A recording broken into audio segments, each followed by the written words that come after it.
Dysgraphia has its own definition. I took the definitions from two different sources, and I will tell you that I think every few years we're going to see different kinds of wording used for this. And also they are now starting to do more functional MRIs on writing. It's not quite as easily defined as the reading is. It's a more complex task. So it's using more areas of the brain, but we know it's also built on this reading system. It is a written language disorder. It's not only your motor skills. It's not only your handwriting skills. It's at this sub-word level, which means it really has to do with being able to put the sound and symbol together in writing. So what we know is a new writer who's really coordinating these movements, they're using a lot of their motor areas of the brain, but once they make that connection to the sound with the symbol, they're really using more of these other areas of the brain that we see used for reading.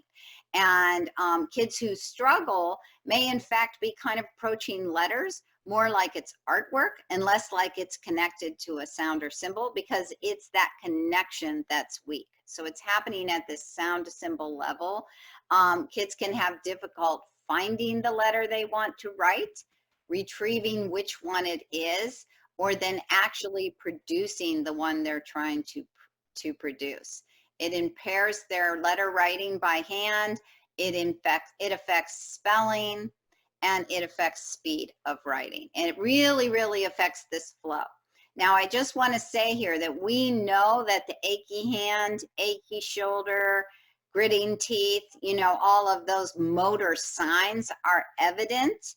And it is because of the difficulty of the task. Kids just really start recruiting, they're tense, they're recruiting other muscles. Yes, they're struggling. And, you know, I liken this to if I'm trying to read small print in dim lighting, you know, I start getting a headache, and some of the headache is actually tension headache. It's actually my muscles, you know, from being I'm recruiting everything to try to focus in this dim lighting. And so that's the kind of thing that's going on with kids at the level of their hands and fingers, but it's really a cognitive struggle that's happening. And we do something sometimes to help sort of simulate this with educators, where we might have them try to copy a completely unfamiliar language or passage, something totally unfamiliar like Greek with a whole different alphabet, and they report that you start to feel some of these same things that students with dysgraphia report on. You know, like my hand was cramping, I was squinting, I was clenching my jaw, I, you know, couldn't seem to remember more than one letter at a time before I had to look back. You know, those kinds of things you don't experience if you're, you know, typical when you're doing English. So that seems to indicate that there's something about the knowledge, the code knowledge we bring to a reading or writing test that can bring about some of these other motor symptoms. Right, right. The adults will express that they lose their place easily, they skipped words, they started to write one letter, realized that they were accidentally writing the other one. I mean, all kinds of things happen when we don't know a code and we're trying to write. And it's good information to realize what a brand new writer's going through too, you know. So the best way to kind of talk about the symptoms of dysgraphia is to show you some of the, some samples of it. Sometimes what you will see is you'll see kids who left out words and they have to go back and fix them. You see a lot of, in the handwriting in the upper right, you see a lot of these kind of jilty transitions as opposed to the smooth, flowy transition. Yeah, so angular. Yeah.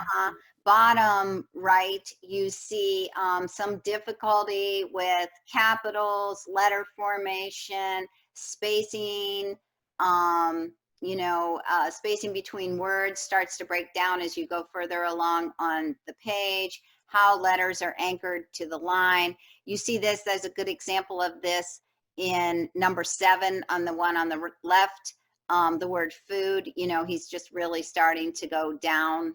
Letters, it's hard to be consistent with the letters on the line.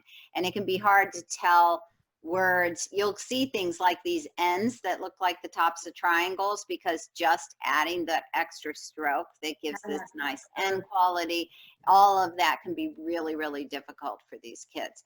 And you can just see the effort. You look at this handwriting and you recognize effort. Yeah, it's interesting, especially with the top right one. I mean, that almost looks like an elderly person with tremors wrote that, right? Yes, And we true. know these kids aren't tremoring when we're watching them write. So there's this cognitive strain that is really showing up in what the handwriting looks like.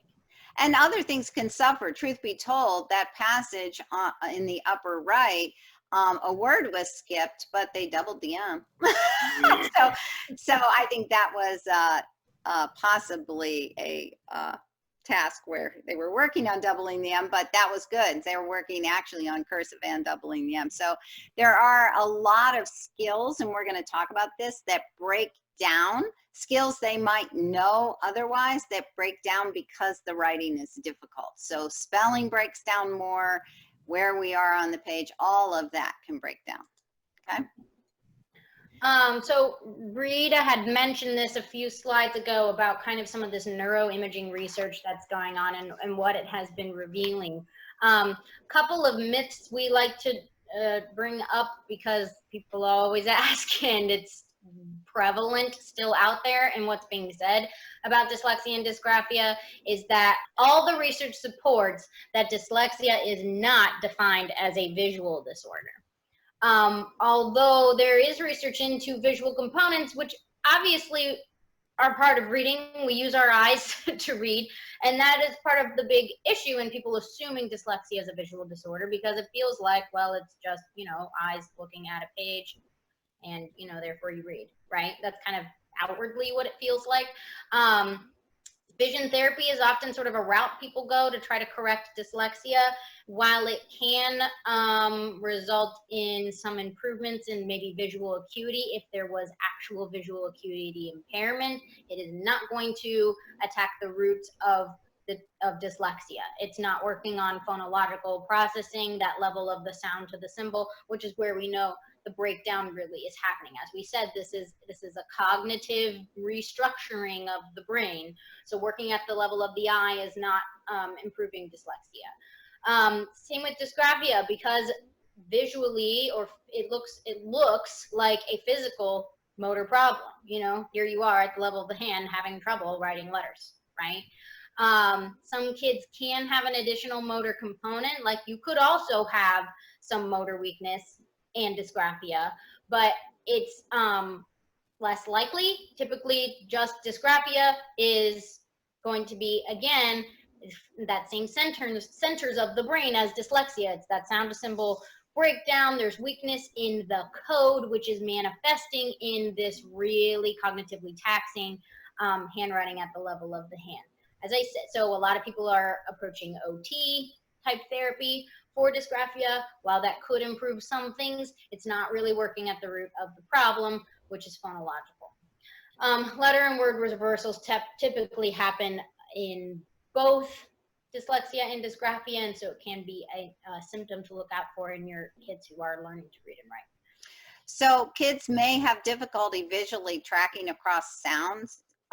It could be that they have visual tracking difficulty, but we see a lot of students who've had visual tracking work and their visual tracking skills have improved. They still don't know how to apply it to tracking sounds. So I just want to say that if you've had vision therapy, it doesn't mean necessarily that you weren't working on something. We just now need to be working on that tracking in a way that really is the kind of strategy we need to improve reading. I like this picture that you have here, especially from a dysgraphia perspective, because you can really see in the angles of how she's holding a marker, but in how she's sort of angling her whole body and the fisted position around, you can see some of those awkward kinds of movements. We do have a handwriting struggle and intervention class where we really talk about all of the things you might see a kid do that can help you sort of piece this together. And that's a good visual image of a child who's clearly struggling with writing.